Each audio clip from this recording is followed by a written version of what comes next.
Hey guys, welcome back to another video. So this video is going to be my second episode of the FIFA 19 Sheffield United career mode, okay?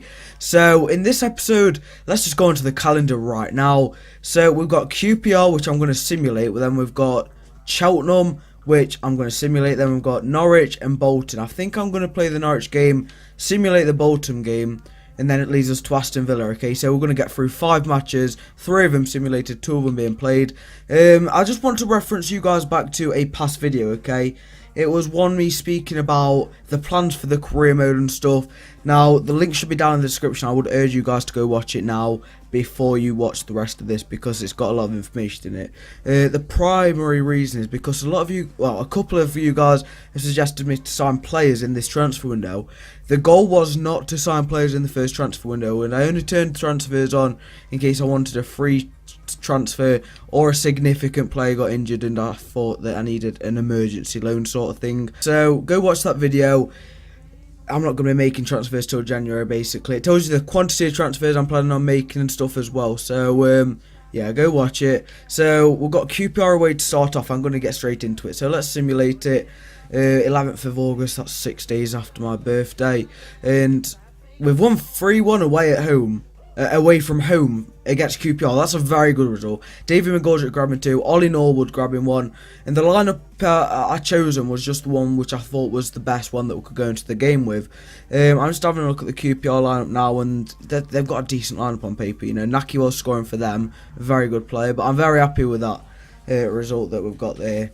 It does fulfill me with a bit of confidence going into the Cheltenham match now. So I didn't think that we was going to win it, okay? I'll admit it. I thought that we might have just come away from Loftus Road with a draw, but we managed to get the win. I'm now going to change the lineup for this cup match against Cheltenham, and I'll be right back to you guys after I've done it. So we're just coming to the date now where we do have Cheltenham. Now, this is the lineup that I'm going to play, and I'll click on it for you guys. I've just done a full rotation. It's like playing Football Manager and clicking the full rotation button. You know, I'm going to bring in Freeman, actually. I just noticed that. So, this is the proper lineup that I'm playing. It's just players that didn't play in the last match pretty much, because the midfield for the next game is going to be these two playing. Unfortunate for Flecky's being dropped, but I just thought that them two there have been better. I don't know how they're playing a partnership yet, so I haven't actually played a match with them yet, other than that simulated match against QPR, but that doesn't really count as playing it. So, away at Cheltenham, I feel like we've probably just gone and won QPR away from home, and now we're going to go and lose away at Cheltenham. It just feels like that, and I've got it correct, haven't I? It was like Tyrone Barney, I'm guessing, and somebody called Maddox scoring for Cheltenham, and John Fleck, a Premier League, well, potentially a Premier League quality player scoring for us, and he didn't score enough to keep us in the cup. So I think that was the Carabao Cup, and we've already been knocked out.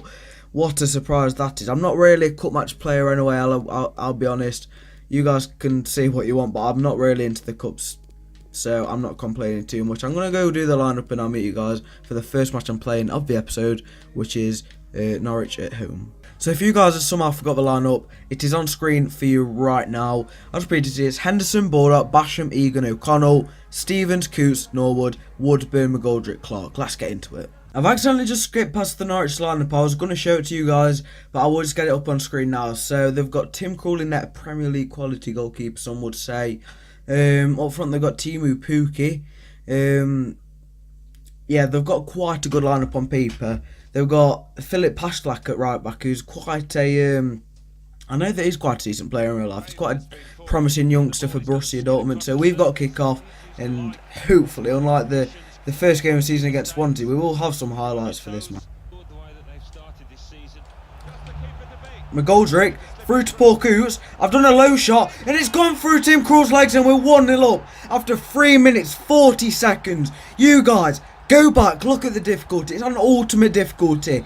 I would show you sliders, but I can't be bothered to go into them. I've got no sliders on. It's on ultimate difficulty. Paul Coots has broke the deadlock. We're 1-0 up already. But Teemu Pukki, he's gone for a shot, and Dean Henderson's made a wonderful save there right into the bottom corner.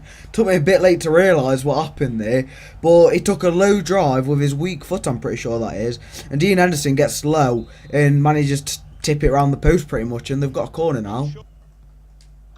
Okay, Leon's just sent Ben Woodburn through. It looks like Felix Paslak is catching him up very well. Bloody hell, that was decent from their defender. Okay, Ender Stevens on the left-hand side. He's whipped it in. And I don't know who that is. It's Paul Coots. He's at the crossbar. He's just at the crossbar. I went for timed shooting. I did it a bit dodgily and I've paid the price for it. I don't know what would have happened if I just let the shot go on as normal. Am I going to live to regret that? Right, we've just had the half-time break, and if I've got to say one thing, Ender Stevens has been absolutely amazing down that left-hand side. He's been up and down the pitch like some sort of box-to-box midfielder. I'm pretty sure in the last game, or one of the last couple of games, I brought on this lad at half-time. This isn't happening anytime soon. Ben Woodburn, I'm going to bring you off. I like to make regular changes in my side just to, you know, keep the players hungry. I like to think it like that, but it's 1-0 at half-time. Looking at the match facts, it should be 1-0 to me as well. So let's go through to the second half and try and extend the lead. Okay, Teemu Pukki, and it's a wonderful save by Dean Anderson there.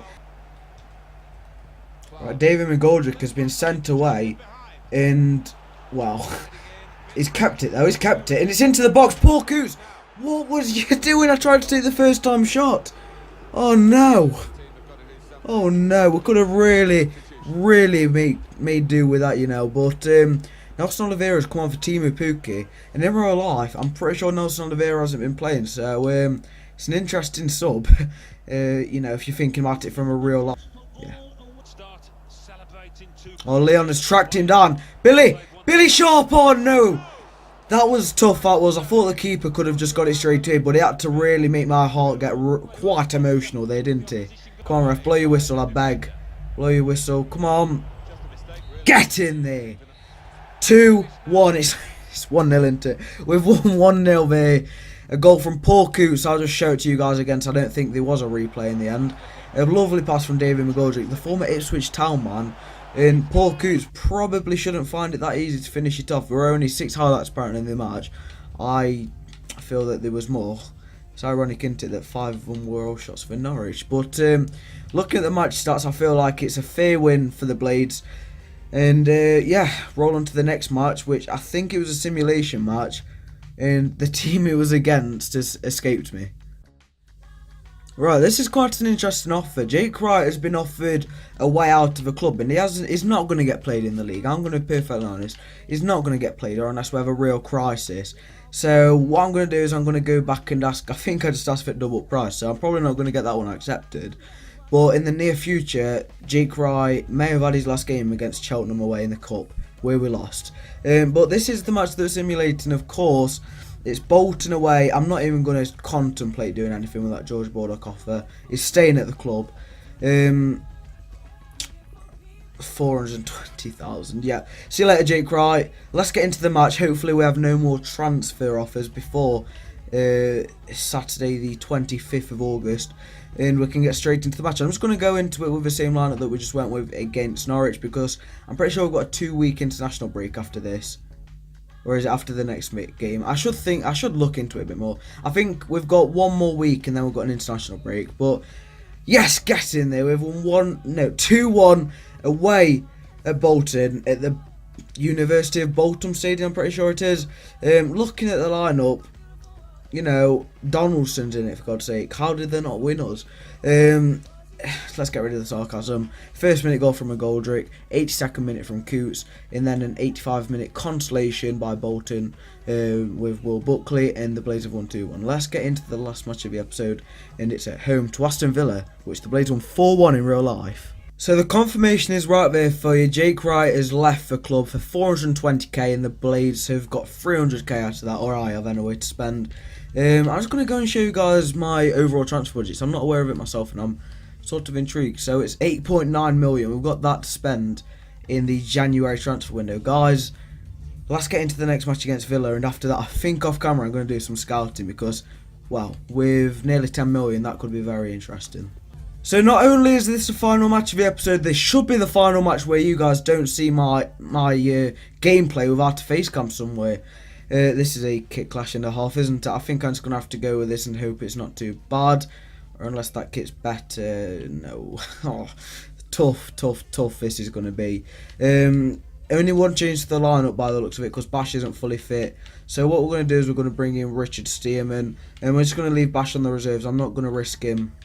So why am I doing that? So the lineup is right on screen for you there. So Egan is moving into Bash's position, Stearman into centre back. The same lineup as what we just won with. Again, actually no, it's against Norwich. Let's say we can win 4-1 like we did in real life against Villa. So then, guys, the Blades lineup is on screen right now, and I've immediately seen that they have Yedinak, Tuanzebe and Whelan all in a midfield. That's very defensive now, isn't it? But on the wings we've got Al-Ghazi, Adoma to feed Kodja. So this could be a Villa side that are very predominant on the wings. The kit clash isn't actually that bad, is it? I don't know. We'll have to see going on into the game. But yeah, the Villa lineup is very defensive, so it's going to be quite hard to break. Let's just forget what I was going to say. 1 minute 40 in and we've already scored. David McGoldrick. That's probably the quickest goal I'm going to score in a while on this game. I don't know how we just managed that against a Villa team as defensive as it is. What on earth is going on? A quick 1-2 of Leon Clark and we've scored. Wow, I'm genuinely flabbergasted at that, guys. 1-0 up in the space of a minute and a half. I didn't even get time to say enjoy the highlights, but you know, now we 1-0 up, enjoy the highlights, guys. Okay, this is exactly what I was expecting from Villa. They've just fed it down to the wing and they've crossed it in and we've managed to get it away just about. Jesus. Oh, Dino, that's a lovely challenge and he's managed to win us the throw-in. That is what a sweeper keeper is all about, and Dino, mate, I love you on FIFA. Right, boys and girls, we've got to the end of the half and we're 1-0 up still after a very, very quick start to the match.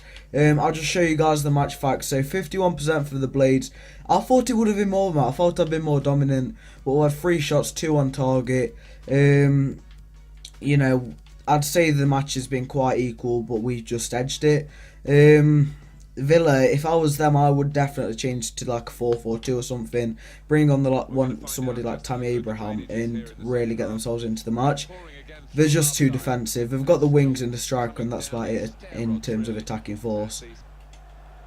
Right, okay, this is George Baldock. He's done a floated cross, which is what I wanted to do, and I thought it was worth the try, to be honest, with a shot of Ender Stevens. Didn't quite go as well as I was wanting. Oh, that's close, that is. Dean Henderson's managed to pat it away, but we are getting pressed right now. I'm going to bring on John Fleck for Oliver Norwood just for, you know, a bit more flexibility in midfield. I feel like Ollie Norwood and Coots, they're both fairly defensive, and I feel like I've brought on Fleck just to give me a bit more attacking output for the counter-attack and stuff. John Fleck. McGoldrick has so almost scored there. Nyland managed to get a good hand on it, to be fair to him, and they've got it away. Okay, El-Ghazi is through right now. This is not a very good situation. George Baldock can't deal with it, and Dino, what a save that is.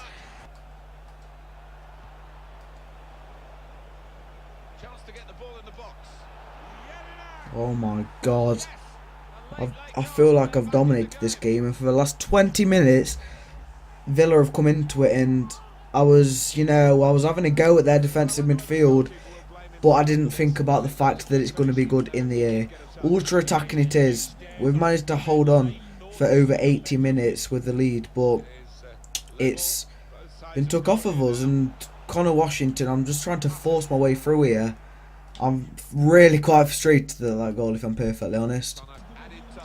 Right, George Baldock has made a run. This is going to be quite tough, but Ender Stevens at the back post, and it's been headed away by El-Ghazi for apparently a Villa corner. That definitely came off of their player. Silly. And it's ended 1-1. That is... AIDS. That's the own definition for it. I hate raging over FIFA, which I'm not really doing, but you know, when you look at the stats, they should have won. They really should have won on the stats. I feel like I had the better game there. They came into it in the last 20 minutes where they got the majority of their shots from. And like that, the match was turned on its head. I'm surprised that... Oh, Grealish did end up coming on. I was going to say, they ended up bringing on Tammy Abraham, Jack Grealish and Hurraham. So, obviously Bruce as manager clearly had planned its work for him. So guys, hopefully you enjoyed episode 2. I've tried to make it a bit less boring as episode 1. So I had a couple of comments saying it was boring. I've just tried to get into the thick of things a bit more. 5 games this time instead of 2. I'm sure that's made a big difference. Hopefully it is around the 15 to 20 minute mark like the last video was, because I thought it was decent like that. If you guys have any suggestions on what I can do to make the videos better, tell me down in the comments. And just before I end the video, we've got a couple of offers here for 2 players which are not going anywhere. I'm going to hit the Y button on both of them. I can't even see where the other offer is. Is it above him? No. Apparently the offer for Clark has disappeared. But yeah, the face cam should be in the next video with a bit of luck, guys. This one should be uploaded on the Friday. The next one I'm aiming for the Sunday. If I get the days wrong, I apologise sincerely. But guys, hopefully you have enjoyed the video. So like, subscribe, enjoy the rest of your day. And we're in 5th place. Can we win the title, guys? I really want to. Come on!